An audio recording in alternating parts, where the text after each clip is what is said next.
Well, hello there, and this is Auntie, and I am here to do my review of 90 Day Fiance Season 11, Tell All, or The Couples Tell All, Part 1. Are y'all ready to get into this? Let's do it.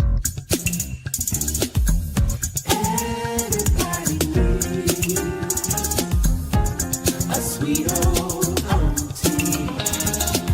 Thank you, subscribers, and my listening and viewers. All of y'all who have been here through the long haul. Shall we get into it? Oh, yes, we shall. It's time for Auntie Advice. Sweet old. It's time for Auntie Advice. Oh, yeah. It's time for Auntie Advice.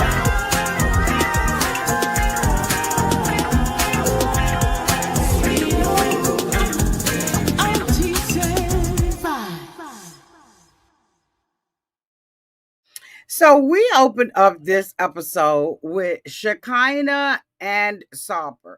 Now we saw Shekinah come into the tell all by herself.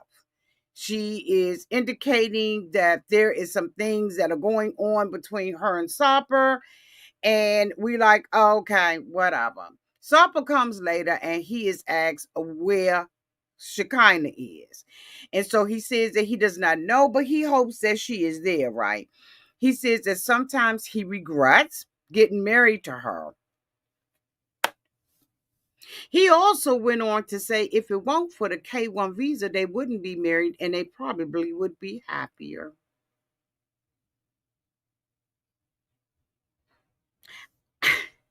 I think that they are preparing to be on another show. And I can't remember right offhand what the name of that show is, but I think that they're preparing to be on. What is it, y'all? The couples where the couples are together. I think that this is all made up. This is some bull crap. Okay. So while they, all in there and everything, Sarper walks up on Shekinah and she's sitting down eating and he takes his stuff and he last resort. Thank you, Barbara. That's exactly the name of it. Thank you, Tamika. Hey, all my members. Hey there, Barbara. Hello, Tamika. Hey, Beverly. Hello there, Charlotte. Who else I got out here? Okay, y'all came right on in early. Glad to see y'all. So he puts his bag down on on top of her stuff and she's like, don't put your stuff there, and he's like, why? And she's like, don't put your stuff there. It's just a whole bunch of bull crap. So we see Stevie, who comes in and she meets Shekinah, right? Because Shekinah comes out in this ugly green um outfit, and she's greeting the men and all of that. And she also goes over and she meets what's the child's name? Stevie. And so she's like, do you got a bone to pick with anybody? And Stevie was like, no, I can't be nasty, right? But I ain't gonna be. She was like, but I got a feeling that there's something going on with between you and Amani. And so she goes on to tell her that, she was trying to talk to Amani, right?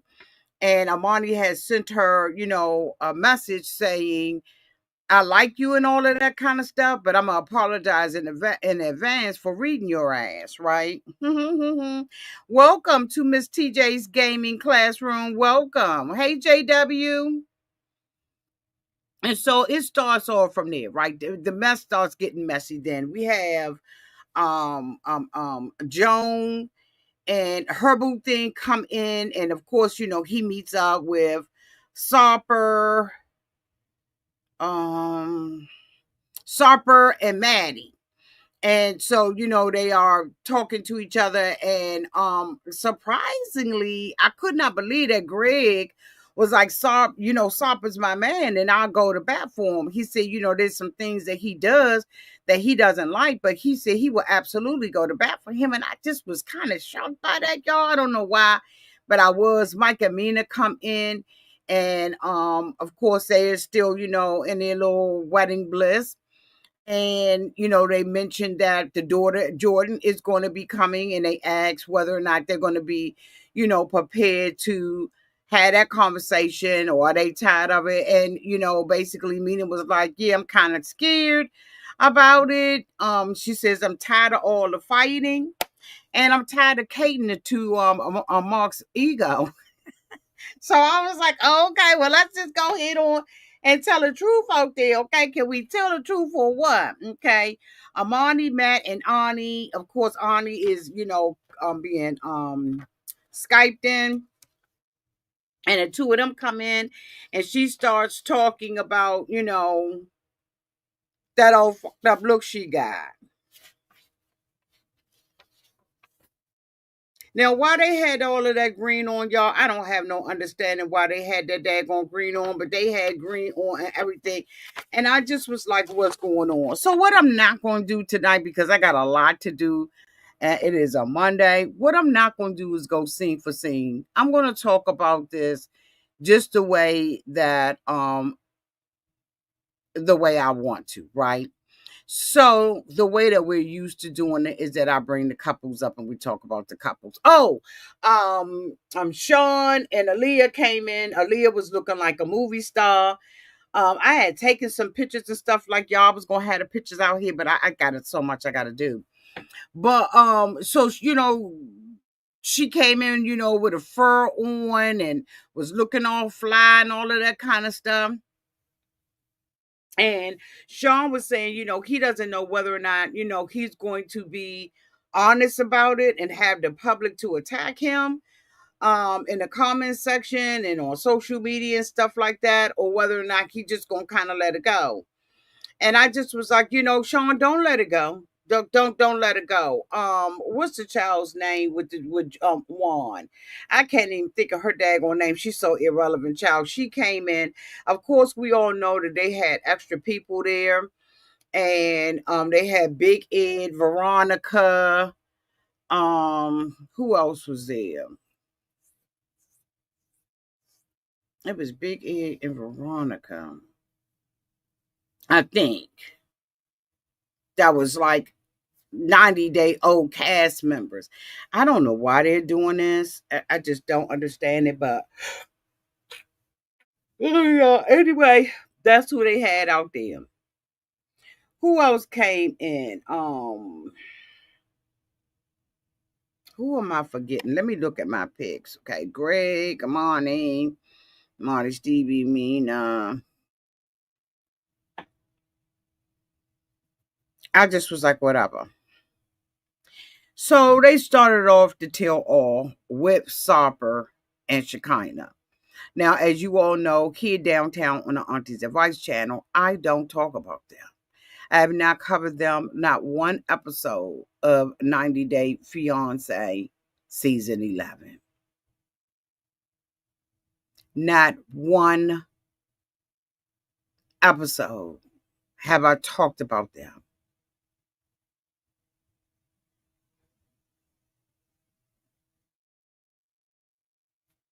Now, they had a betting. They asked Shekinah, how's everything? Oh, in the back, right, when Amani came in there, Shekinah purposely started walking over to the other men. Now, mind you, she done already sat down with Stevie and told Stevie that she had, issue with her. So, she came over there and, on purpose did not speak to Amani. And I was like, that's so tacky, right? One of the things that Amani said about her is that she loved camera time and she wants all the camera time. I truly believe that. Y'all let me know downtown in the comments section whether or not y'all agree on that. Because in my opinion, this woman wants camera time. Her and Harper, they, if they gotta make up a motherfucking storyline, that's exactly what they're gonna do. Beverly Conley said, I fast forward those two. I do too. And it's a couple of other people that I want to fast forward my ass through too. So anyway, they talk to Shekinah and Sarper, and allegedly, according to them, their relationship is in turmoil. So she's saying that Shekinah was saying that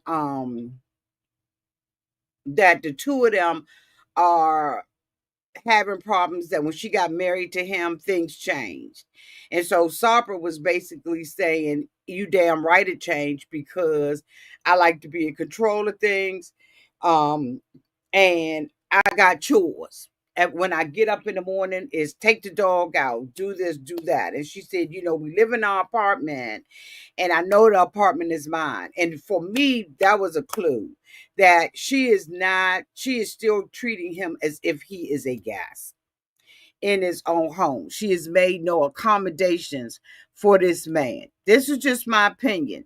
It is very obvious that she has not even made accommodations from what I saw. Now, things may have changed, but she hasn't even made any accommodations for her own damn daughter. So I don't know why Sarper even thought that she would be the type of woman that would make any accommodations for him, make space for him in her house, because at the end of the day, this is her house and this is the way that she acts. She wants to be worshiped and adored, and she wants, him to do everything that she wants him to do. He actually said that he hates the marriage. And so she sat up there, with the phony tears and all of that. Y'all know we watched it together. I thought that it was just phony. Even when she went in the back and she caught herself crying and everything, I didn't think it was real. So anyway, they brought her little friend out. And the little friendly friend, has said that he hasn't talked to her in 4 months. He doesn't, has had no contact with her. And she said, well, I'm married now, so I can't just drop, what I'm doing. I'm married, right? And so the Sopper was like, she's married. So the guy said, we was in a relationship and we did more than kiss. And she was like, no, we didn't, right? She's standing behind that story. But when she looks at him later on, there's a glance that happens at the end where she's saying, come on now, you telling too much. I don't know if y'all see it, but I absolutely see that she is looking like you telling too much, you talking too much. Daggone well, we're not supposed to be talking about me being in this relationship or have been in a relationship with you. And the guy was saying that, she kind of has gotten very thin. Well, I guess she has, because she's got that prenup agreement. I don't know whether or not that was fake or whether or not that was false, where she can't gain any weight. So of course now she's gonna have to get down to a rock bottom size, right? So that she can give herself a little wiggle room around town, downtown to the holidays, okay? Where she want to be snacking and eating all the little kind of stuff. She want to be snacking and eating. And being in a relationship like that has got to be just horrific. Okay. I mean, when I say horrific, I'm talking about horrific. I finally did get the, oh, it's on my other phone. I am always goofing. Let me see if it's on this one.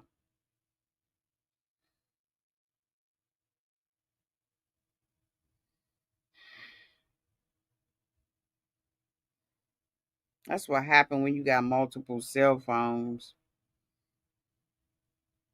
But one of my cell phones is just strictly for work.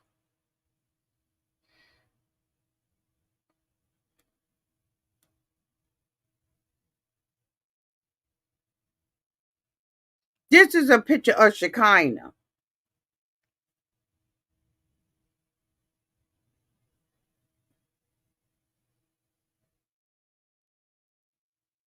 with no makeup on.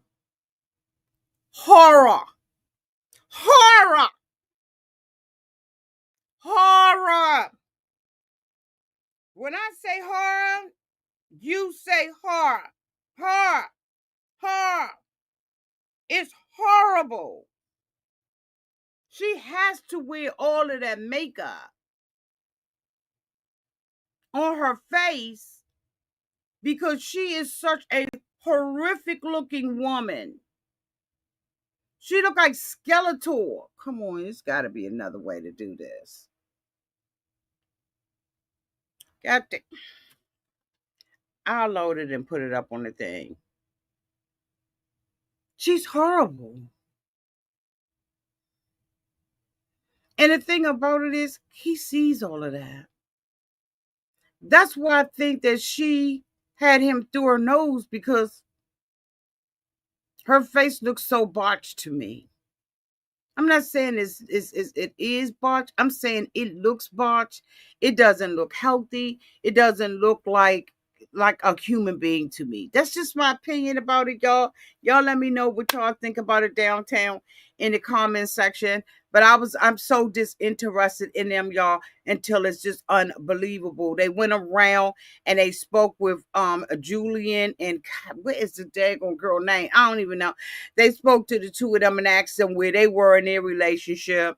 And they were saying that everything was fine, all of that, good and gang. And she asked whether or not, she had learned any why I can't think of her damn name.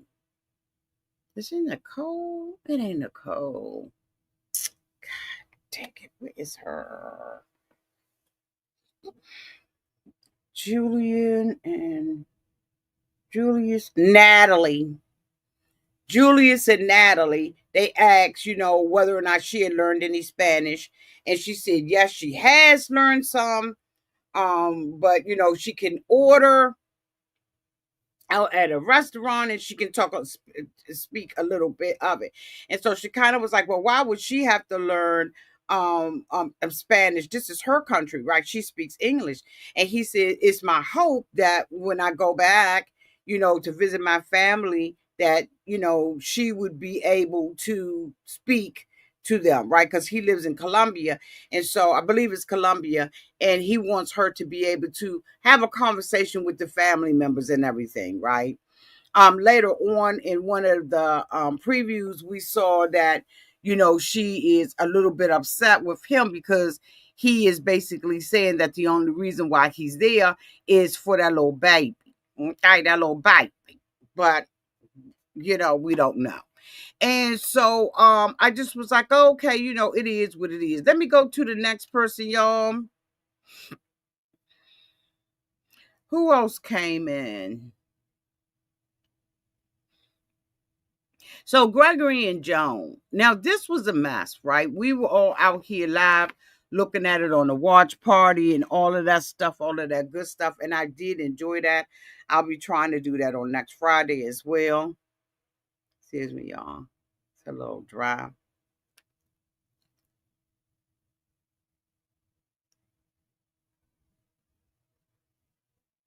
Excuse me, y'all. I had to get that. I mean, you can be mad, but you ain't got to dry my black ass out.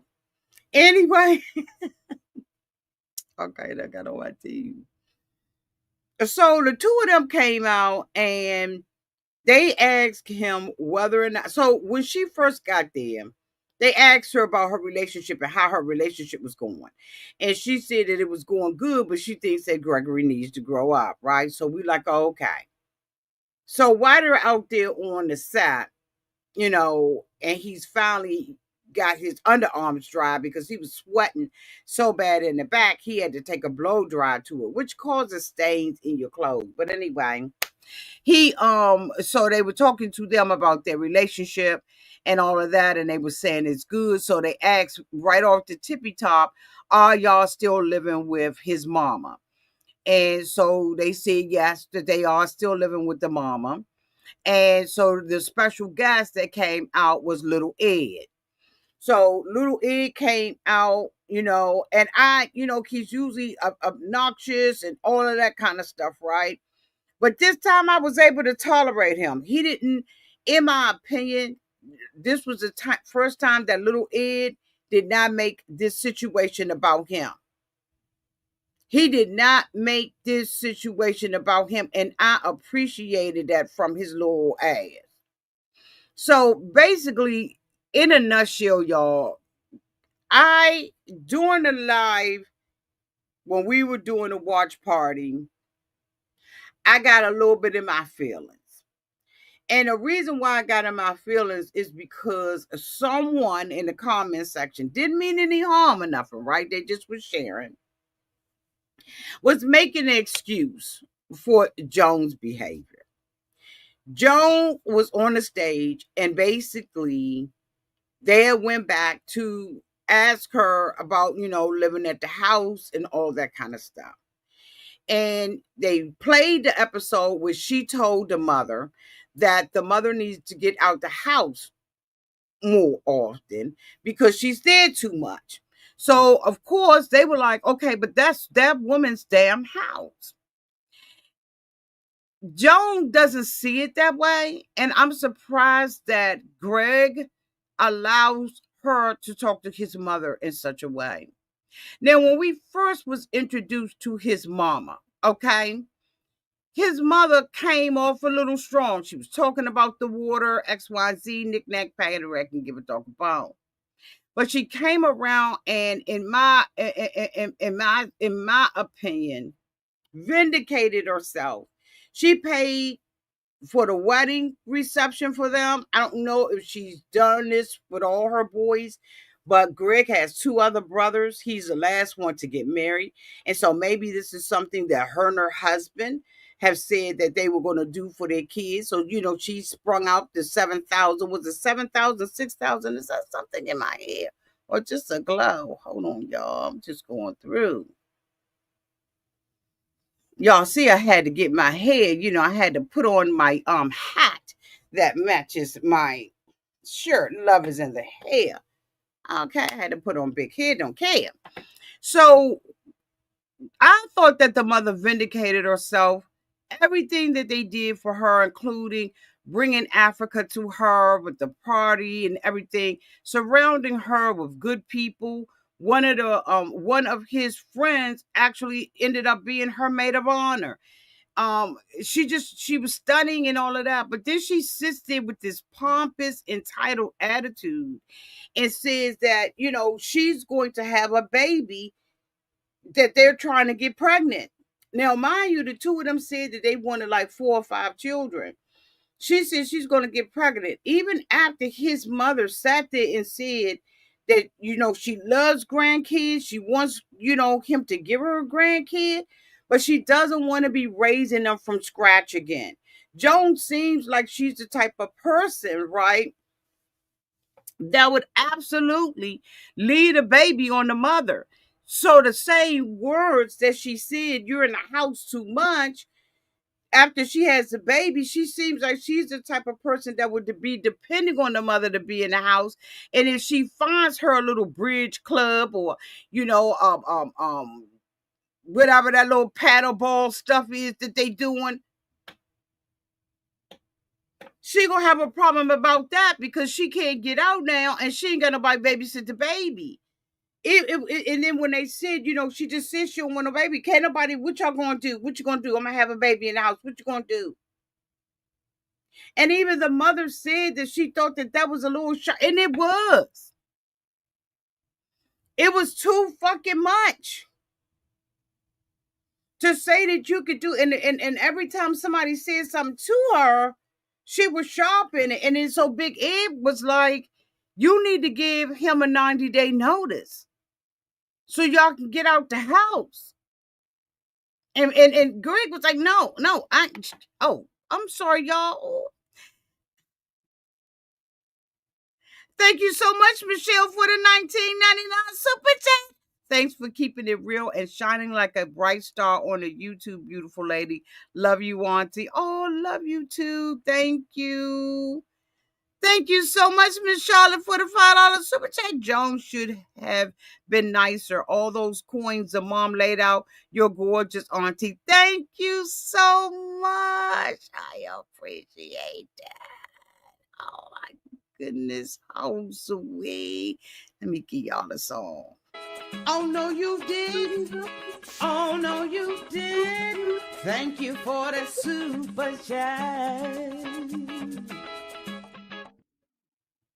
Thank you, y'all. I appreciate that so much. You did not have to do it, but you did. Thank you so much for your generous super chat. Thank you. So I just was like, I was really disappointed with the entitlement and the way that she talked down to his mother and also her response to the other people.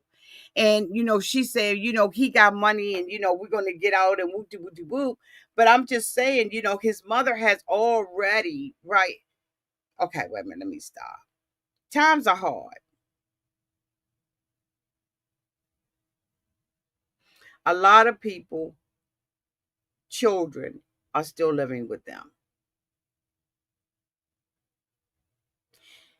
because children, things are so high that you would rather your child be with you, be able to continue to grow up in their career, maybe get a vehicle, whatever, until they really are able to take care of rent. In the District of Columbia, rent starting at $2,800 a month.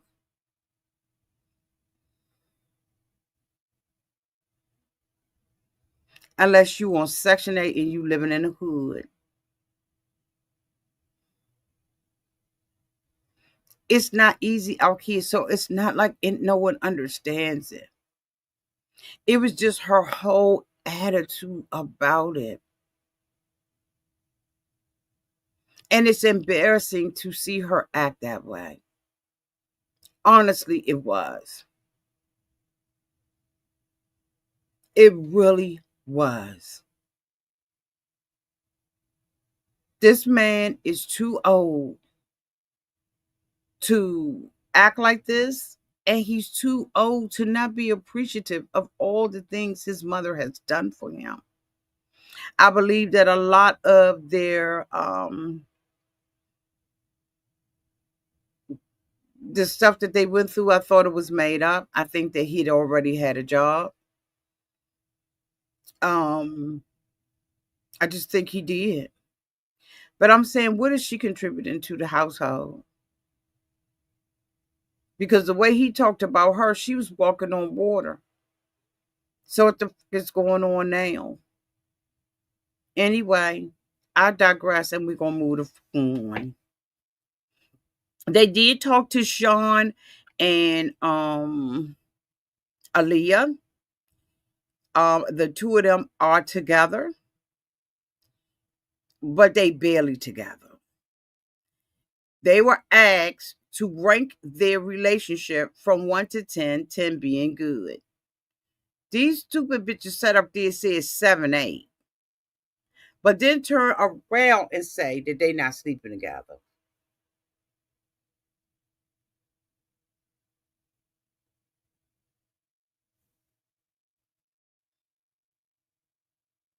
Jones said that would have been a 1.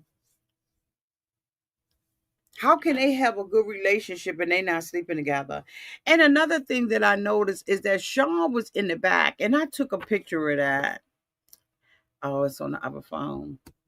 I took a picture of Sean being in the back, fixing Aaliyah up.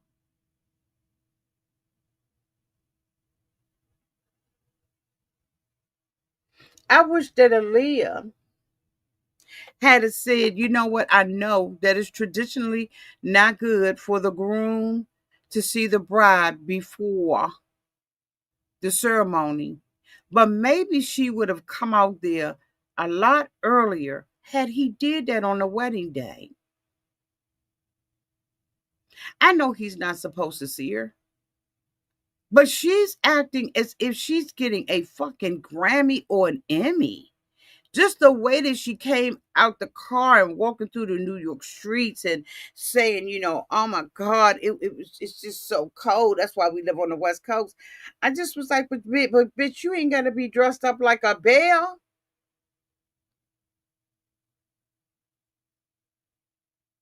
These two are not even sleeping together. And they rate their relationship a 7, 8. How, Sway? Sway, how?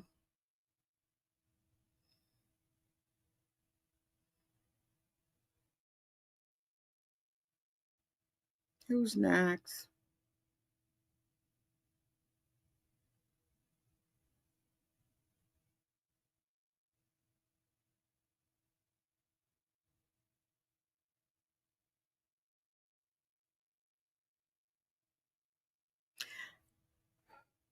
We kind of ended with these two. Y'all, her Botox is fucking hideous. She was asked, did I write notes down for her? I think I did.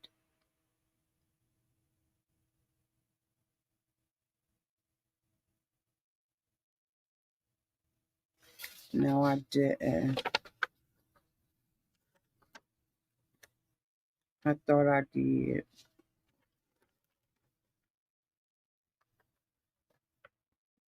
She came in there and looks totally different. Self conscious. She decided that she would have a bunch of plastic surgery done as a result of a public outcry and and wanting to change her public image. For who? She didn't have this plastic surgery because she wanted to change. She had this plastic surgery because others wanted her to change.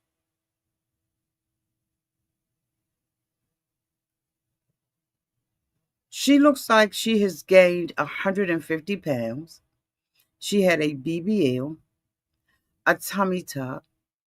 She had her nose done, and a other plethora of other things done to her body. She said that she was 6 weeks post op. So that means she was still swollen sitting up there. She is a hot Irish mess. Let me see if I can Google a picture.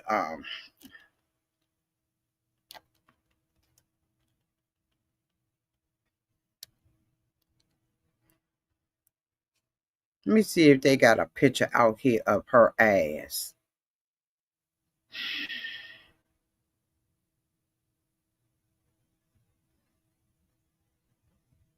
She looks ridiculous.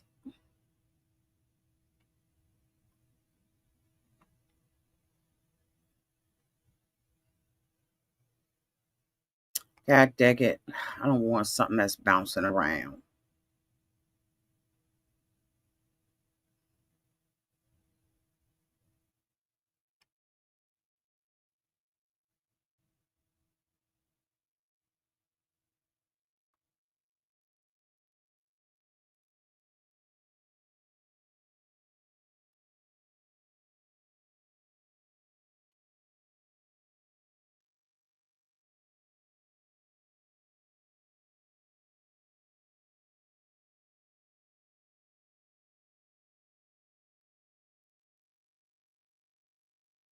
Can y'all see it?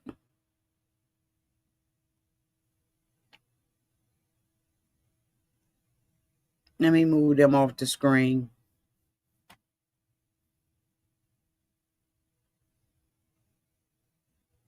For the fuck what? Her nose is so fucking pinched that she looks like the little old lady who lived in a zoo, or shoot, who has so much fucking surgery, fillers, Botox, injections that she didn't know what the fuck to do. This is atrocious.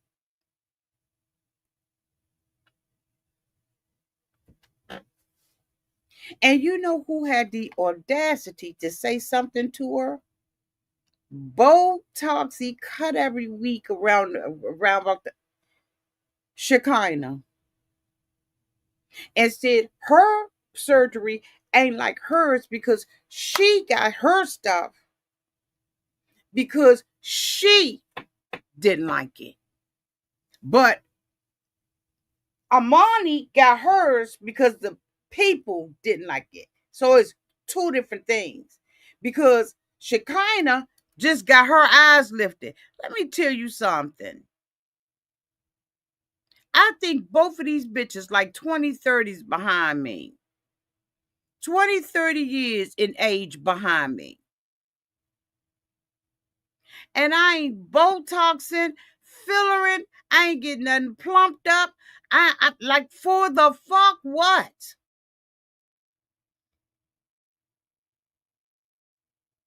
For what? Every day I get up and I think I'm beautiful just the way I am. Now, do I like to enhance with makeup? Yes, because that's just what you do. Like today, I'm barefaced, right? I'm barefaced. I got, a little lipstick in. Do I got any mascara or anything like that on my eyes? Bitch, minimum. No contouring. No foundation. No concealer. No bronzer.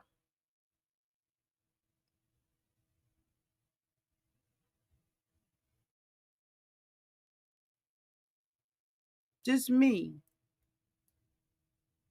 S60. I ain't doing all of that to try to stay young. When everything else in your body is getting old. Everything, every mother organ you got in your body is getting old.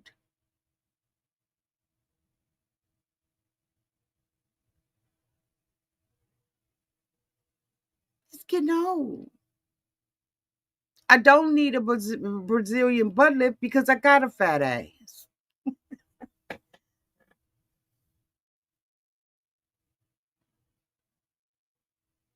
I don't need a tummy tuck. I just need to exercise. And it probably will never go back to being flat. But as long as they got some skims, I'm good. You have to get to a point where you accept who the fuck you are and how you look. Because the rest of it don't matter. It doesn't matter. And you got these two blow up looking doll women. They look like blow up dolls. Talking about who got surgery for the right reason, who got surgery for the wrong. Thank you so much, Beverly. You look great, Auntie. Thank you, boo. Thank you. And I know I got 30 years on them. At least 20. Who gives a fuck? They asked her about the relationship with Annie. And they back together. Showing pictures of them combining their family. So everything that they did, I question it now on whether or not it was valid. Then Amani tells us that she's never, ever slept with Annie by herself. She said either he, and her are together, or it's just Annie and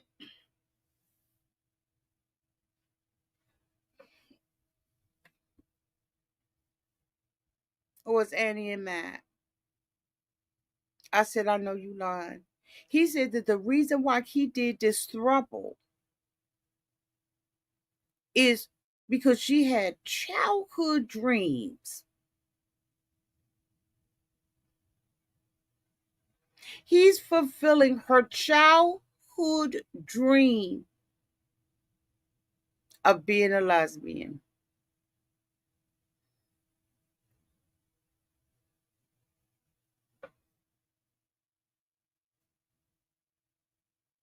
She would have did better if she had went to the Make-A-Wish Foundation, bitch. What are we doing?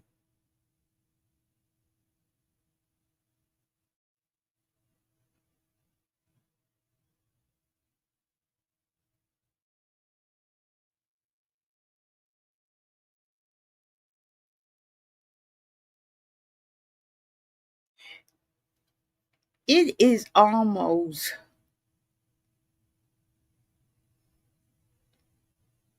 laughing in the face, making fun of, belittling people who really have issues and see themselves in a body that they don't believe they belong in.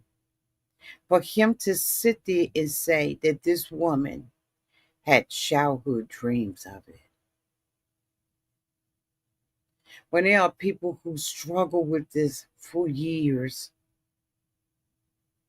she's not them. She's just not. And I don't care how dramatic they want to make this. She's not, they're not the same. She's never even been with the woman by herself. So Matt is just going up. Matt just screwing both of them.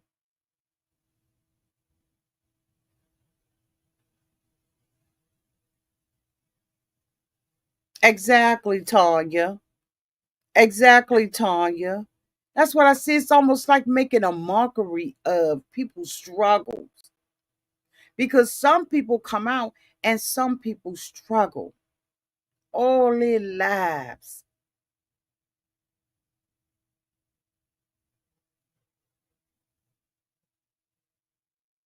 All their lives.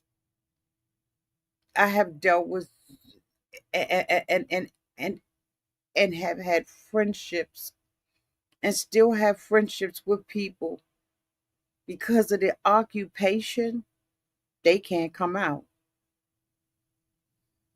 And they're always looking over their shoulder because of their families. They have been tossed to the side, ignored, put out, thrown into homelessness. And she told me she got a dream. This ain't a dream for people. This is their reality.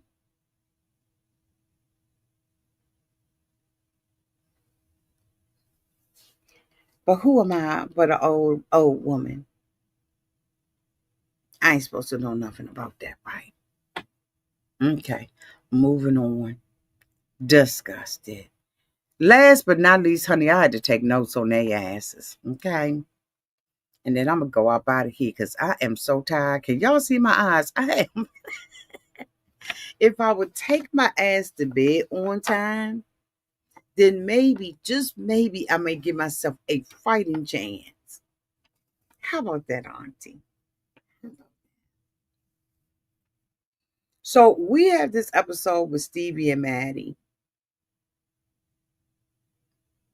Whoever thought that I would leave these bitches to the end?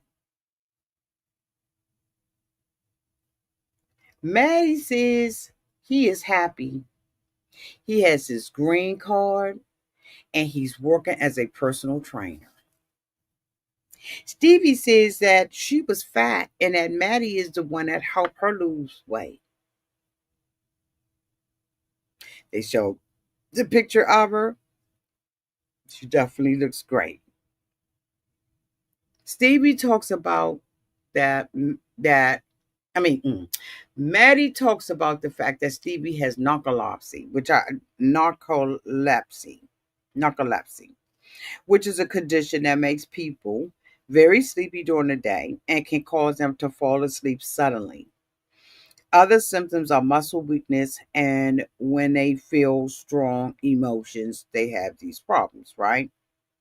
She was talking about how he is so supportive that even when they're looking at a movie and she falls asleep, that he is there to cut it off and it's restarted when she wakes up. She said he's very considerate of her. She said she dropped things on the floor and has all kinds of things that are going on with her, right? And so they bring Veronica out. They introduce her as someone who can relate, okay, if you will, to Stevie. And it's Veronica, Tim's old girlfriend. She's dating a man, okay? She said from Iran. Then they bring out his friend Saeed, and a whole fucking show goes to hell in a handbasket.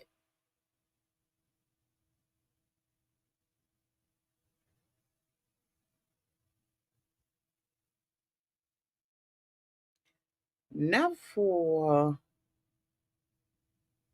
Stevie, but for him. because his motherfucking friend mhm, verified everything I thought about Maddie's ass. That Maddie came over this bitch for that green card. He came over here for America. He wanted to wave a flag. He didn't give a mother about his family. Bitch, at the end of the episode, excuse my language, but at the end of the episode, Stevie had to say that she been trying to tell him to call his mama.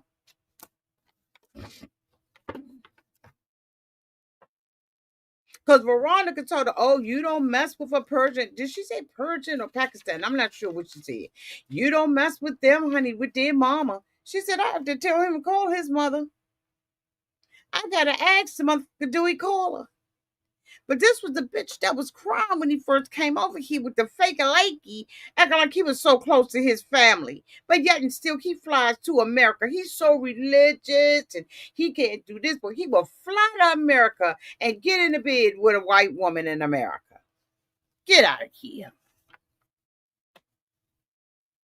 And the only thing that qualified them for this show, the only thing, excuse me, y'all,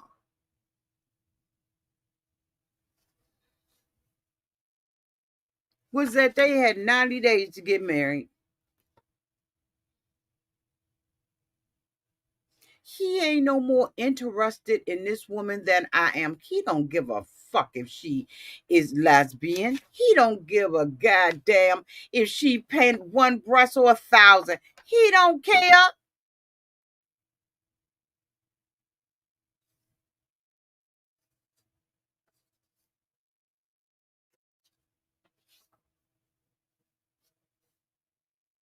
His friend bust him out running his mouth too much.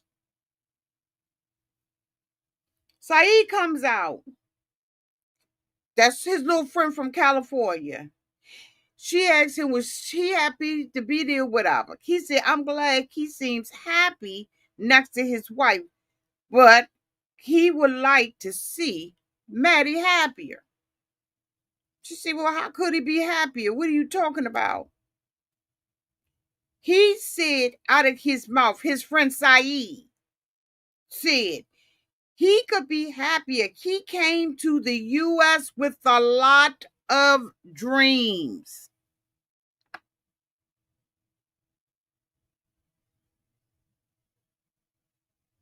What do you mean, a lot of dreams?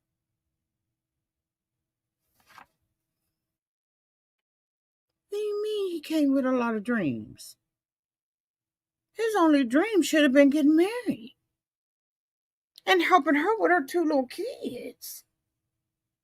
And that ain't to say that he, can aspire to do something with his life. But the friend said he came to this month with a lot of dreams.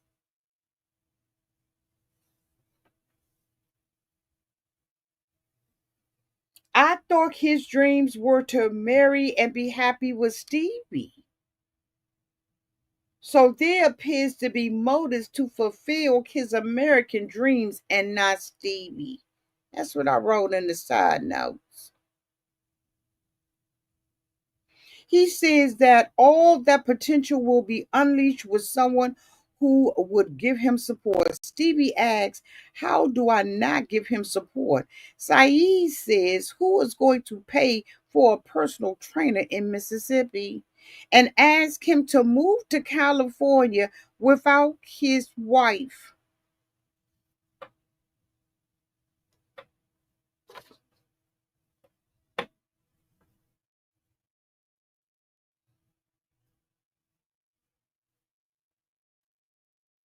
What?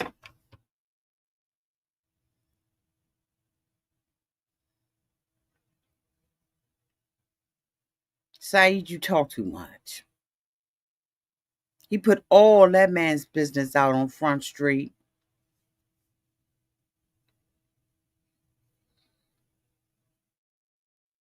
He said, who's going to pay for a personal trainer in Mississippi and ask him to move to California without his wife?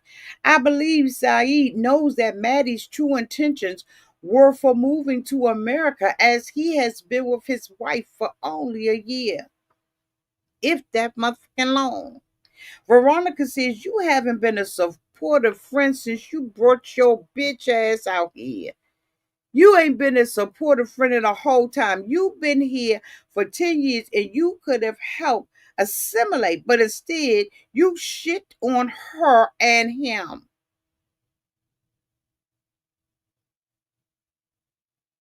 I said, Veronica, read.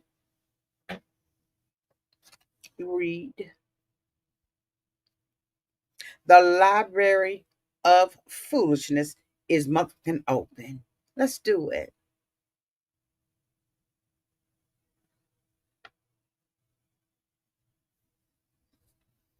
She told Maddie several times He no, he told Maddie several times that he could move with him to California where his life is more diverse. The cast says this is not where he lives. Saeed says, where's Maddie's home then? And they say with Stevie. So when asked where do you want them to live, he says he told him within the first few months of him until his family and friends. Wait a minute, what did I write?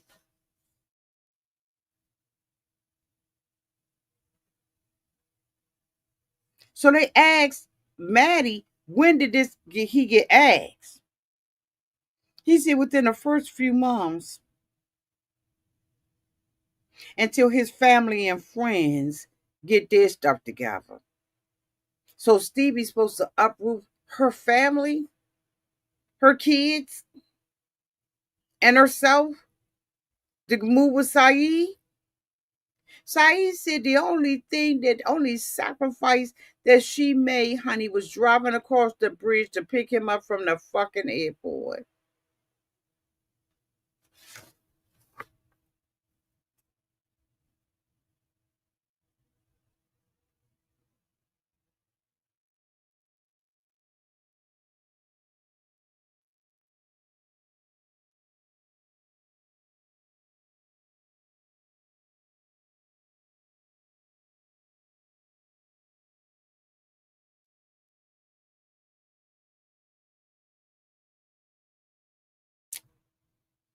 Maddie says that he's in Mississippi. Mississippi. He almost has no friends. Veronica says, with friends like this, you probably better off.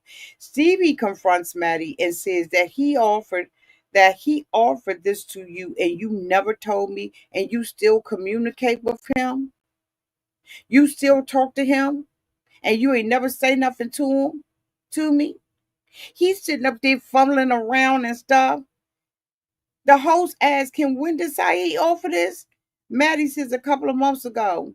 And you never told Stevie?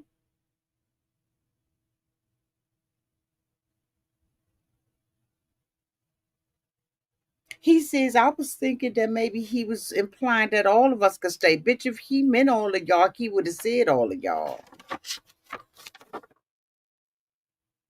And when Maddie said that, he basically let the cat out the bag that she got kids. Because he said all of us.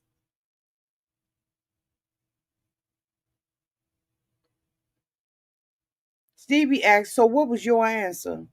Maddie says he thanked them, but he never said yes or no. Then, bitch, it's a maybe. It's a probably. I told y'all. I told y'all. I get it another year. One more season. Maddie says he thanked him, but he never said yes or no. Saeed says that Maddie has taken every risk to leave everything behind, and the biggest risk that Stevie has taken is to drive over a fucking bridge. Veronica said that true friends support each other, and you have not done that since the day you met her. Sarper said he is a destructive friend. They talk about the sacrifices that Stevie made while the cast made Maddie say something. He says in the first weeks that he got there, Stevie helped him out of depression. Veronica says that he did not move to the U.S. to work. He moved to here to marry Stevie. No, Veronica, it's the opposite. He did not move here, in my opinion, to marry Stevie. He moved here to work in the U.S., which is why Saeed thought, okay, you get married to her, you get that fucking green card, and you come stay with me. You ain't gonna be with her. What did you tell me on the phone? Did you tell me on the phone or in a text message or in an email exchange that once you get your fucking green card, you're gonna leave her? That's what it sound like.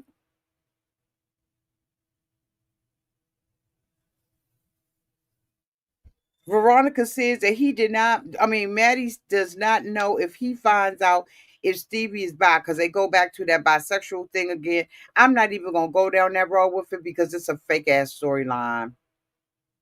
They went around and asked all the women, have they kissed another woman?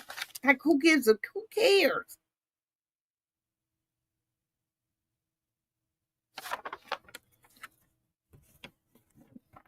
Like I said, and I've been saying from day A, from the beginning,